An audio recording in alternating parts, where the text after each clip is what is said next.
way that not just the government, but the Reserve Bank and the regulators have all been on the same page when it comes to the new funding pools that have been set up, the support to businesses for cash flow. Equally, banks are being encouraged to lend. And I know anecdotally, I can say that it's been pretty strong through both our, through the residential mortgage market as well as through business. So banks are keen to lend, I know we are, and that was really one of the reasons that the government set up some of those funding pools. So that means some of the small business loans are, 50% sort of underwritten by the government, and I think that helps. So my quick answer to your question is, yes, I think everyone's on the same page. It's all about ensuring there's free flow of capital, that there's liquidity in the market. And I think those funding pools that have been set up that supplement bank lending will be a massive help. Fantastic, thank you. Do we have any other comments? Ivan, do you have any comments from a broker's point of view? Look, I'm probably going to elaborate more in regards to what banks are doing, and no disrespect to Bendigo, but my comments will be more directed towards how the majors are behaving and what I'm dealing with on a day-to-day basis. I'm a commercial finance broker, someone who joined ANZ back in '74, and after 46 years, here I am. 3 redundancies and 2 overqualified to get back into corporate lending. But look, I've got some comments to make. I've got some real clients that need some commercial lines, and I'll provide some more commentary around that. All right. And any other comments from anyone in the Zoom rooms? Tony, I noticed Jean Cropper asked David, what industries are doing well at the moment? Are there any surprises?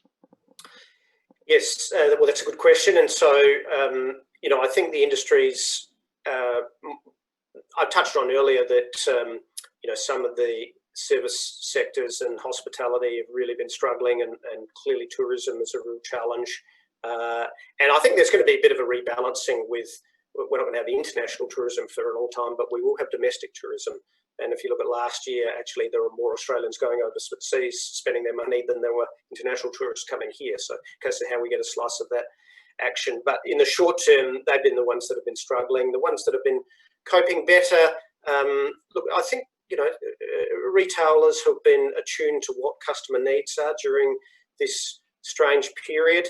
My view is, if your business model is catering not just for the traditional face-to-face sales, but has a good business model for both the virtual customer experience as well as the physical customer experience, then you're going to be well equipped, because increasingly people are looking for the contactless shopping experience. But look,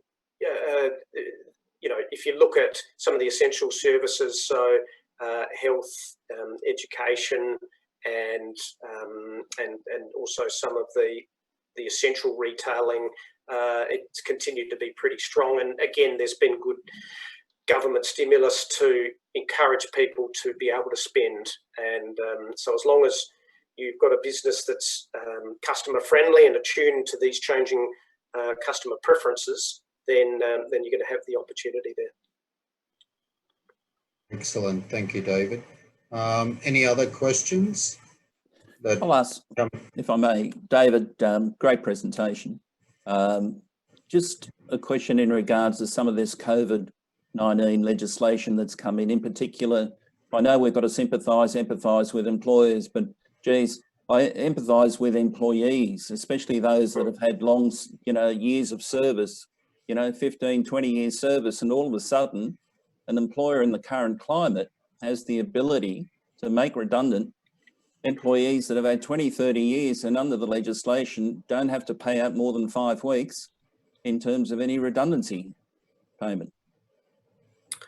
So it's a really good point. I talked about 900,000 Australians around, or nationally, 900,000 increase in unemployment. So it's 900,000 people that have lost their jobs. So how have they been treated through that process? And all the more need for the industrial relations reform that that the government has already hinted that they're embarking on. I mean, structural reforms got to be a great opportunity here, not just in industrial relations, but in addressing skills gaps and education and healthcare and so on. But, you know, specifically to your point around redundancies, I suppose that comes back to the individual arrangements with your employer. But I understand that the government is looking to both address the short-term challenges around industrial relations and also have some longer-term aspirations. So, and I think some of the examples you're talking about there will probably come under the latter rather than the former. So, look, I mean, I can't sugarcoat the fact that there have been a lot of people that have lost their job. For mine, the question is, well, how quickly can we get people re-employed? Yeah, thanks. Thank you, David. Can I just say, as far as a lot of the reports I've heard from the various banks in the last 3 or 4 months, this one seems to be the most balanced and, dare I say, most positive. I think you've acknowledged that the things that have happened, particularly in terms of unemployment and debt and things like that. But I love the fact, 2 things that you said. One, that it's probably short term, this particular cycle. It's not long term. And secondly, that, I think we've got an opportunity to sort of get out of this by sort of, getting back to business, if you like, and that the world's not going to crash all around us. So I think they're positive things to take out of your presentation. So that is very, very encouraging from my point of view. Excuse me.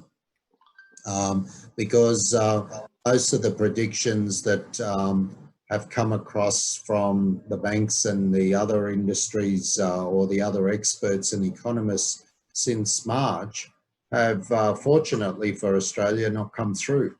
So a lot of the negative predictions. So it's encouraging to see that this is quite a balanced look at our situation from a realistic point of view. So that's very good. I thank you for that. Thanks for having me. Cheers. Yeah. Now, Ivan, do you want to talk to us from a finance point of view at street level and see what your thoughts are? Very much at street level, as you put it, in the coalface. What I'm encountering dealing with the majors, non-banks, and what we call private equity. In the current climate, if we're talking about developers and we're talking about, rebuilding the economy and relying on infrastructure, supporting developers, supporting projects, creating jobs, that's what it's really all about. In the current climate, these are tough times. I don't have to repeat, unprecedented. Small businesses doing it tough. So with that in mind, if we take the poor old developer who's out there trying to build a project and, raise some funding to construct project, yes, we look at debt equity levels, but at the moment, the majors are all saying, in terms of construction funding, the developer needs to generate 100 to 120% in net debt cover. And on a 55 unit development, that could mean having to sell 32 apartments off the plan. And in the current climate, people are not buying off the plan. So it makes it very, very difficult. And the majors are not coming to the party in that respect. It's just making it too hard. The larger development groups, of course, who have established relationships, they're still getting a slice of the action on more concessional terms. We spoke about jobs earlier in David's presentation and where that comes into play with developers, in particular larger developers with 400, 700 unit towers, is we talk about settlement risk, the ability of the buyer to complete the purchase if he's still got a job. If he's still got a job, the bank still says, quite rightly, in 15 months, 2 years, when the project's finished, we're going to have to value it at that point in time. The market's dropped. So the valuations that are being achieved today reflect a higher LVR position, loan valuation ratio, which means the poor old buyer has to put his hand in his pocket and put some more deposit money in. And not all of them can afford to do that. And in some cases, where it's just too much more money, they're walking away and foregoing their deposit. That's what we call settlement risk. So it's another issue that developers are encountering in the marketplace. If we talk about turnaround service levels within the majors, and I'm talking about commercial lending, business lending, there's a major issue in the market in terms of all four major banks. The service levels for business lending is just unacceptable. You know, I have a number of instances. I have other brokers. We work under an aggregator umbrella group where we have thousands of brokers reporting into the aggregator who is collecting information in this respect and broaching this with the banks at a more senior level. Business, as never before, needs to have funding sooner than later in today's climate. It's a very important issue. These loan applications getting bogged down, credit executive are being too tough, and the bank's debt servicing requirements are very tough on the commercial business investment side.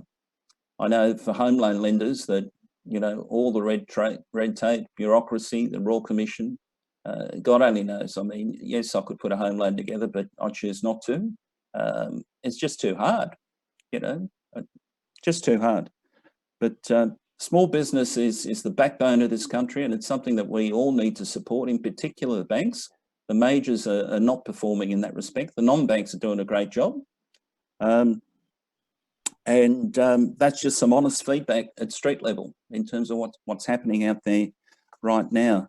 The other good news story over the last couple of weeks, within the last 2 weeks, is the abolition of stamp duty for first home buyers for purchases up to $800,000. Just big tick, great work.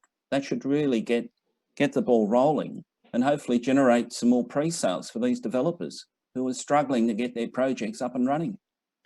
In terms of general business asset finance, leasing rates, the incentive's been extended, as we may or may not know, to December this year. So if you're purchasing an asset up to $150,000, yes, I qualify, have a word to your accountant and make sure that equipment meets the guidelines for the full asset write-off. And you'll be able to write it off in the new financial year, which ends in June next year. But you've got to make the purchase by December. I think it's the 20th, by the 20th of December this year. So very good incentives there for business going forward. And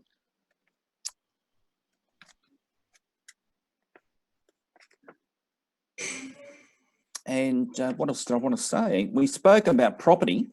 You know, I'm reading editorials and I'm getting feedback from our local agents in Epping, Ryde, Marsville, Eastwood. A research analyst, Dr. Nicola Powell, said it best in the New Domain House Price Report. The outlook for the housing market is definitely more stable than the broader economy, she said. While prices in most capital cities have declined, the falls have been minimal to date. Sydney houses fell just 2% for the June quarter and only 0.9% in July. And we're finding that the housing market generally is still performing well locally. Prestige housing, there's a shortfall, and otherwise attracting very good prices in the local area. So it's a good news story for now and in the term that we've been in, but the outlook going forward is a huge question mark over the next 18 to 24 months. I haven't got really that much more to say, but... Oh, well, thank you, Ivan. Before I give if you like, a real estate report, are there any questions of Ivan?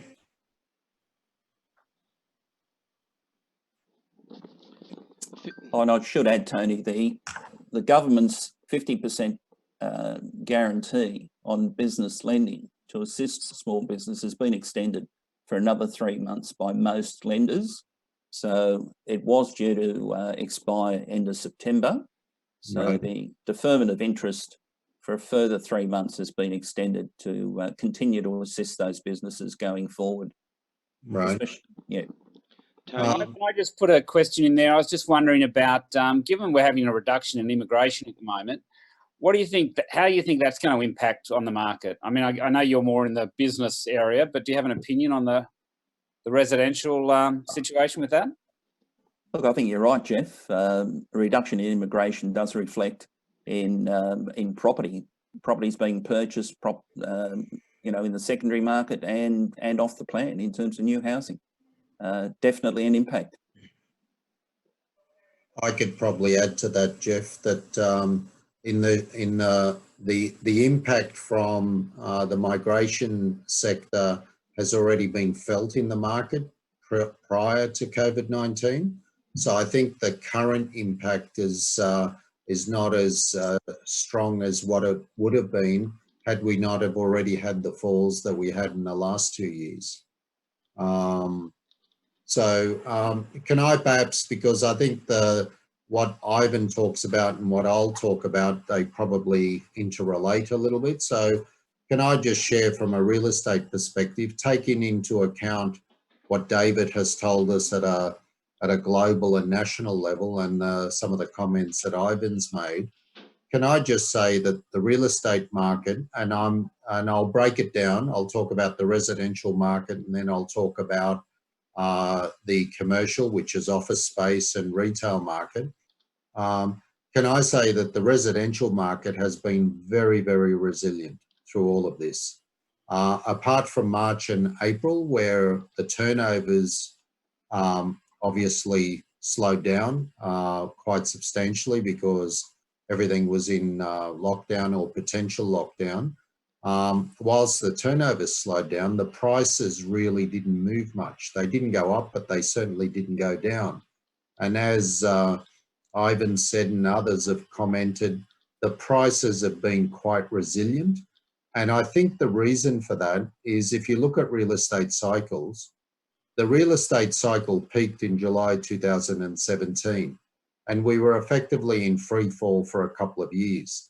And then in about August of last year, after we had in New South Wales a state election in March and then the federal election in May, come July, August, the real estate market started to rebound pretty well across most areas.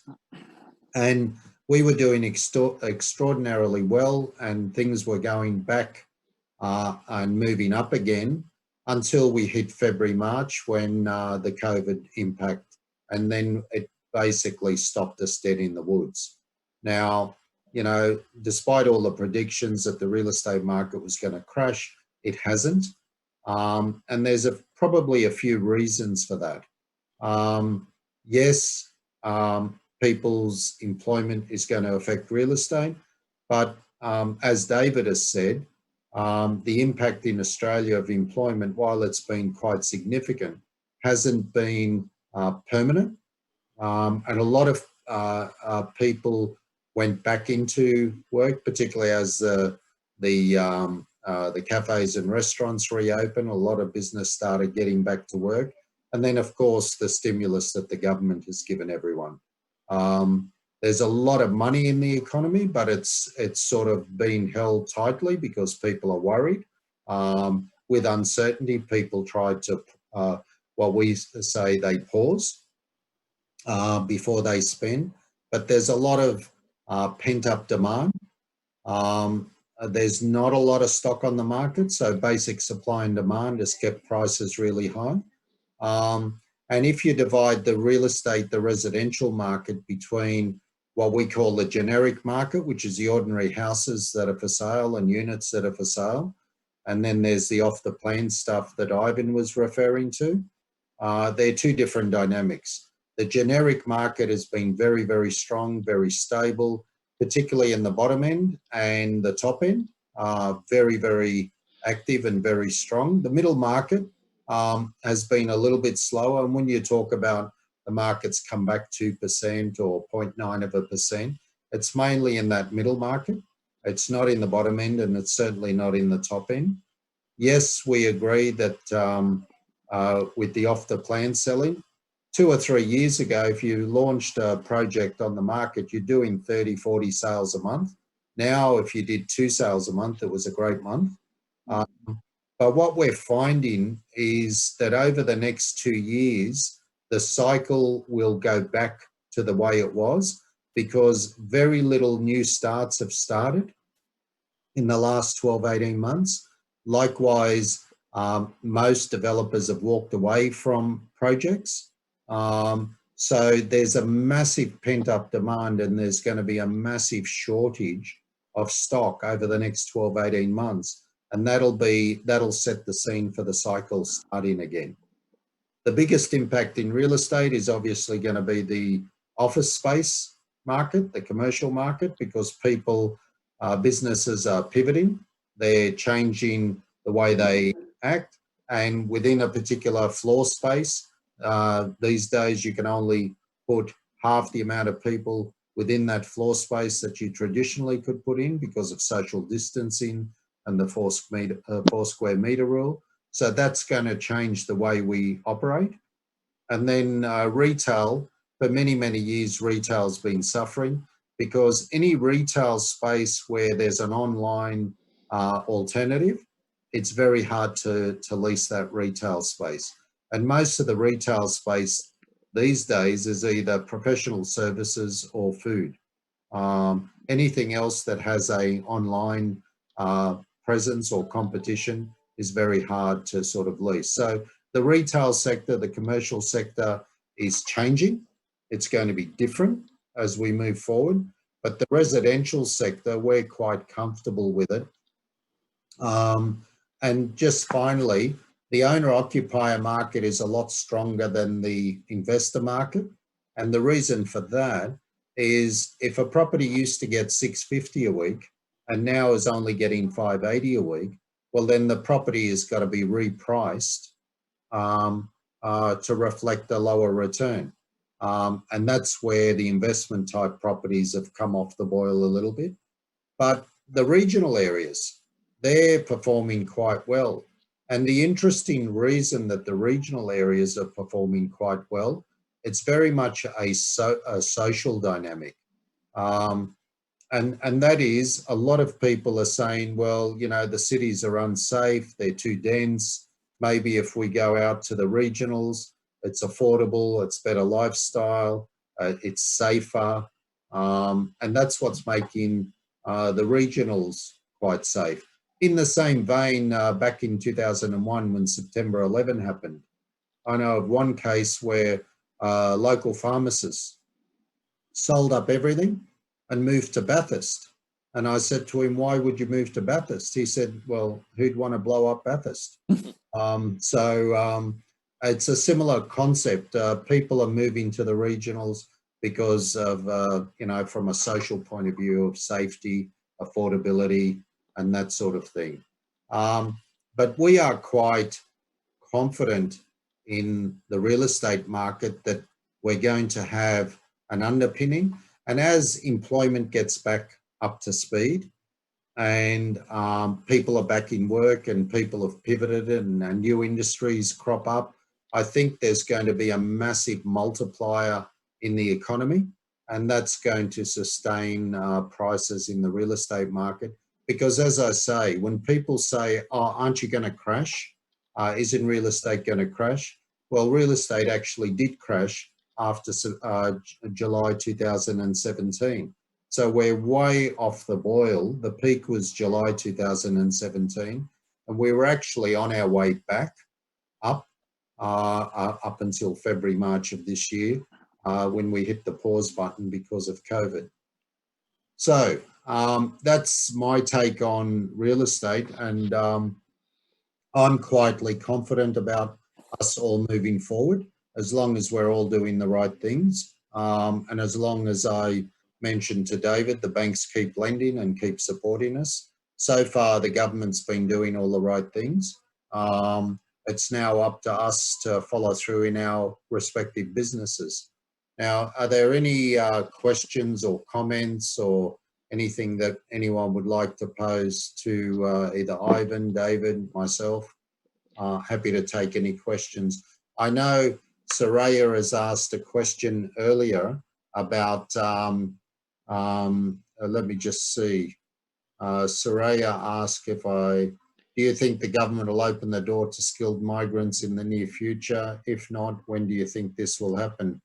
Soraya, that's really a COVID safety type question, and we're hoping and praying that the borders all open both ways, you know, sooner rather than later, because, you know, if we do get back to business, we're going to need as much skilled labour as possible. So I'm thinking the sooner the better, but it's all revolves around, you know, safety issues. I would think more than anything else.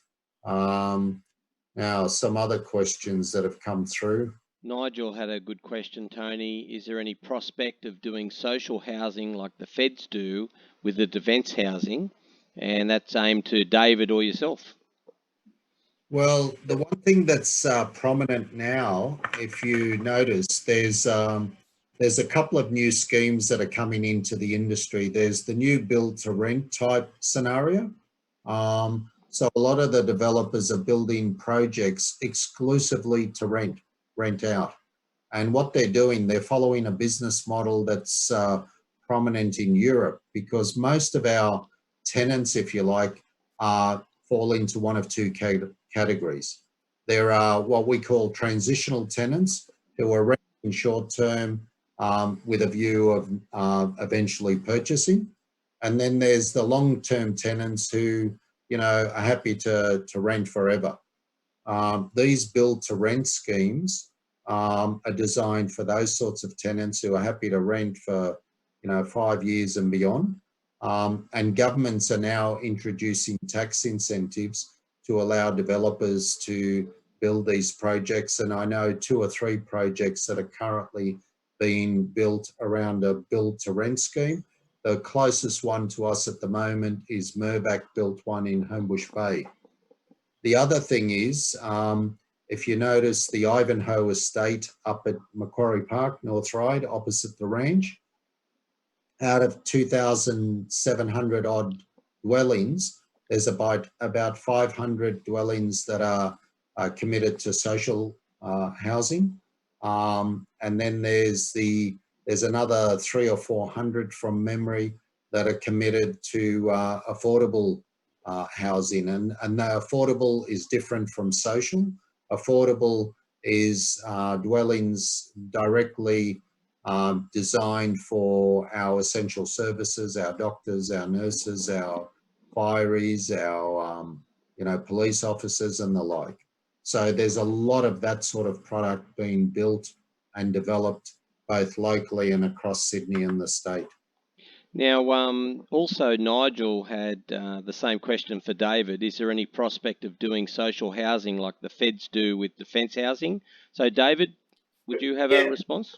And so similar to Tony's comments there, there are various projects already underway. But I think the opportunity for the government to make an additional commitment to social housing, if we see the situation, say in 3 months' time, if the recovery is really languishing, if we're not seeing the follow through, maybe because there've been further lockdowns elsewhere, not just in Melbourne, and therefore the government needs to do more in terms of fiscal policy rather than just job seeker, job keeper and so on, then I think it's quite likely that they'll look at some stimulus through social housing.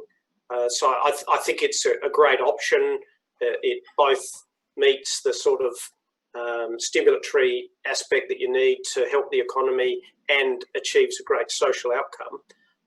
But as for exactly what shape that takes or how that's structured, I think that'll just depend on the economic circumstances and how much additional stimulus they're looking to provide. Do we have any? Thank you, David. Any other comments? Can I just also make a comment, if I may? When I was at university, Macquarie University, David, here in the old days was known as the Farm. The only real university in Sydney was Sydney University. New South Wales Uni was called Kensington High, and Macquarie was called the farm, and I went to the farm, but I still believe it was a university. But when I was at university in the late 70s, early 80s, we used to talk about lag effect and when there's a stimulus. And in those days, the lag, if there was any government stimulus, the lag would have been 12, 18 months before the impact of any fiscal policy took effect. But obviously in this day and age of digital economy and whatnot, the lag is quite short. And we've had billions of dollars injected into the economy. So can I get a comment from you? This billions of dollars that have been injected into the economy in terms of stimulus from the government, and with a much shorter lag effect, can we expect almost like a big bang as a follow-on from this COVID? And that's the thing that will sustain us moving into the future? I think you're spot on in terms of the lag period of time, that it is shorter. I'm not sure I'm sufficient. I mean, I've given you a balanced view, while I'm not quite as bearish as some commentators, but very much with the caveat that it depends on the health outcomes. So I'm not sure I'm sufficiently positive to say it's going to be a massive snapback rebound, a big bang, to use your phrase. But I do think the fact that the stimulus has been quite well targeted will help. So look at, for mine, it's completely dependent on the health factors. How soon will we get a vaccine, and therefore how quickly can we get the economy back to where it was at the start of the year? And some of those factors we just don't know, and therefore it's a bit ambitious to make forecasts around. But I like the idea that the government has, despite being a fiscally conservative government, has embraced debt and embraced fiscal stimulus, because they had no choice, and they've been very sensible in the way they've done it. So I'm pleased to see that. And when you look at one of your graphs, despite the increase in our debt compared to other countries, we're still quite low in our debt levels. When you showed the graph for Japan, it's quite off the charts. It is. I mean, we've got high levels of household debt, but certainly from a government debt, and the government's the one that's got the AAA credit rating, it's very low, and we've got room to move. A comment from a global point of view, we've been talking through various members and clients about overseas investors and their impression of Australia. And we were getting comments that they're quite substantial investors, and we're talking in the billions of dollars, who are taking money out of countries like England, America and the like, and they're looking at Australia, and they're targeting Australia for investment because they see Australia as generally medically safe compared to the rest of the world, and economically safe compared to the rest of the world. So there's a refocus to Australia because of how well we've handled this COVID crisis relative to other countries in the world. So from a global point of view, it's actually put us on the map in a positive sense. So that's another positive that we can sort of latch onto.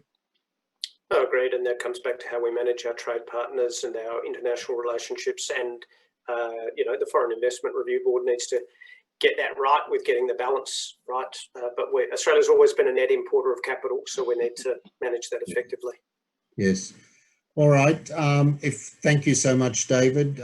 Thank you also to Denice, and thank you to Ivan. Thank you for everyone for joining us. We do have one more thing there, Tony. Yes. Now, Schon, we've tried to get, is the president of Parramatta. He did want to remind you about the Wasabi Awards, and it'd be really good for all our members to join in the Wasabi Awards to reflect on your small business and what you've done. And it's actually a good way to just, with all that spare time you might be able to put it into a good awards. I did notice Luke McGee is on, if you wanted to add some more parts. I personally have gone into the Wasabis, and it's a great experience. So I definitely recommend it to any of our businesses. I think you should define the Wasabi Awards. So thank you. it's I Western can do it. Sydney. Look, Luke here. I can add a few things for Good. sure. I'm not going on camera because I'm sitting in a dark room. The it stands for the Western Sydney Awards for Business Excellence. It's been run every year for the last 30 years. So this is the 30th year anniversary. All small businesses, Western Sydney, encouraged to submit an application around their business. There's about 15 or 16 categories, from manufacturing to professional services to up and coming young business people. So have a bit of a look. It's a big awards night. It's been held the last couple of years at Rosehill Racecourse. They've had 500-600 people. It's a fantastic event, and you get a lot of exposure for your business as a one if you enter, and two especially if you win. So we just encourage anybody who's wants to have a crack at it. The website is wasabi.com.au.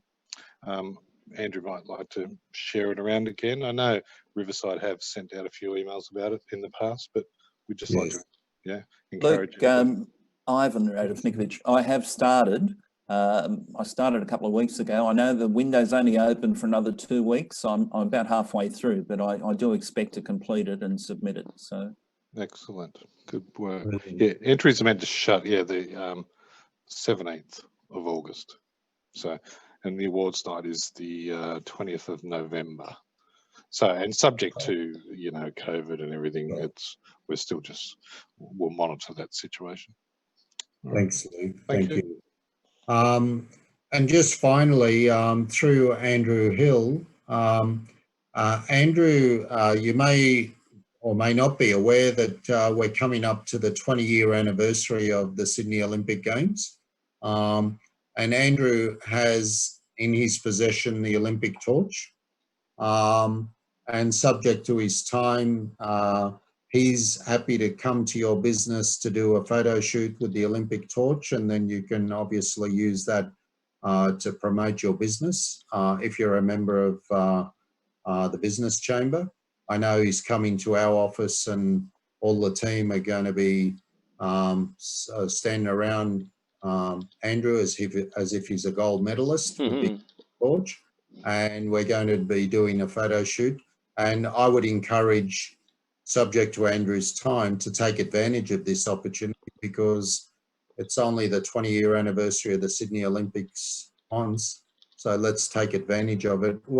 When's the actual? It's the 16th of September. Is that right, Andrew? Yeah, the 15th, Tuesday the 15th of September is 20 years since Kathy Freeman, and I've been told that she'll be lighting the cauldron on that day, and I will keep you up to date and love to see people out there, because you'll have all your memories. Positive thoughts, yeah. Brilliant. So for those of you who want to reach out to Andrew, please take advantage of this once in a, lifetime, I suppose, situation. Take a photo shoot and leverage that photo shoot as to promote your business with clients and the like. I think on that basis, if there's no one else who has any other comments, I'd like to thank you all. Luke, thank you in the chat. You've just given us the website for Wasabi.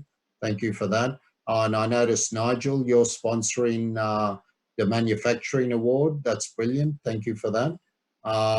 So I think we've also already got some participation from our members in Wasabi, and I would encourage you to participate in that, because it's all part of growing our business and networking. A very big and final thank you to Denice Kelly and David Robertson for sharing your time with us. We really appreciate not only sharing your time with us, but all the insights. And Denice, you know that we're going to be there supporting you as you establish the Eastwood branch of the Bendigo Community Bank. So thank you all, one and all. Andrew will be in contact with all our members for our September meeting. We're looking to have several meetings in September, one with Venture Cafe. And for those of you who are involved in technology, we're looking to do something with the Venture Cafe around how digital technology will deliver the next step change in business. We're also looking to run a session with all our members where we want to showcase a lot of our members.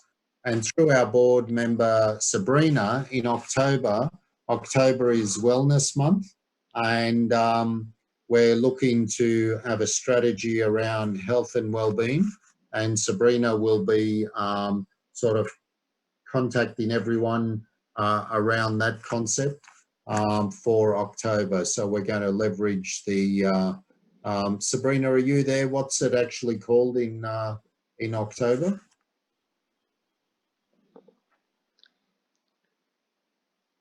Not there. All right. Okay, well, I think on that basis, we'll say good night and stay well and stay safe, and look forward to seeing you all again next month. Thank you so much. Thanks, Tony. Thank you. Thank you. See ya.